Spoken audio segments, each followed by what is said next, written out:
Thank you, Madam Speaker. Madam Speaker, I agree that we cannot have any more deaths. I agree that alcohol causes major harm and trouble in our communities. As stated by the Chief Minister within the media, this suite of amendments brought forth by the CLP government gives police the power to intervene early in nuisance public drinking, but this raises the critical question, why are we continuing to give police the responsibility to address what is fundamentally a public health issue? We've already heard in this chamber that problematic drinking behaviour often stems from deeper issues such as mental health conditions, trauma, poverty and social isolation. By framing the issue as a nuisance to be policed, we're ignoring the complex health and social factors that drive individuals to drink in public spaces. And I also want to add, as the member for Mulca said, people have a right to drink in public places. Instead of providing the appropriate support systems, mental health services, addiction treatment and outreach programs, we're resorting to punitive measures that do little to address those root causes. Addiction cannot always be a personal responsibility, Attorney General. It's a public health issue and we need to support Territorians through this. Claims that alcohol is a dirty word, we need to look at that because it stems from the stigmatisation of a health issue, and stigmatisation that we worsen with the passing of this legislation.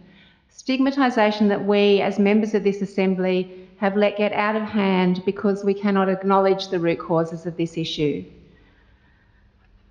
We know that alcohol-related harms cause significant impact to our communities. We're looking at increased family, domestic and sexual violence.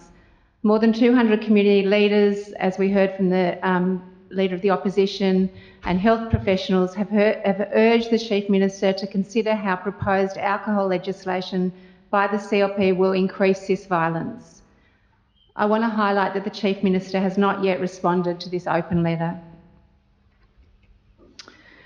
Empowering police to intervene in these situations risks further criminalisation of vulnerable communities, particularly those who are already marginalised. People with addiction, people experiencing homelessness and First Nations communities are disproportionately affected by laws that treat public drinking as a criminal issue. And it also increases the risk of serious harm and even death, as we've heard in the case of Kumanjai Langdon described by the member for Mulca. These amendments may give police more authority to intervene early, but what they're really doing is entrenching cycles of disadvantage and pushing those most in need of help further away from the services they require. Addressing alcohol-related public behaviour through fines and policing does not provide long-term solutions. If we truly want to address public drinking and its impacts on the community, we must invest in health-based interventions, not enforcement. This means prioritising harm reduction strategies, increasing funding for mental health and addiction services, and ensuring that people have access to housing and other social supports. These are the measures that will lead to safer communities, not through the expansion of police powers. This government claims that they're rushing through all of this legislation as a matter of urgency for the safety of all Territorians.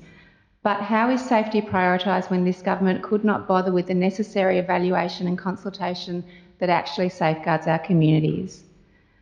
There's been zero community consultation done on this legislation, and it seems that this government therefore has no intention to understand the impacts and the unintended consequences of it.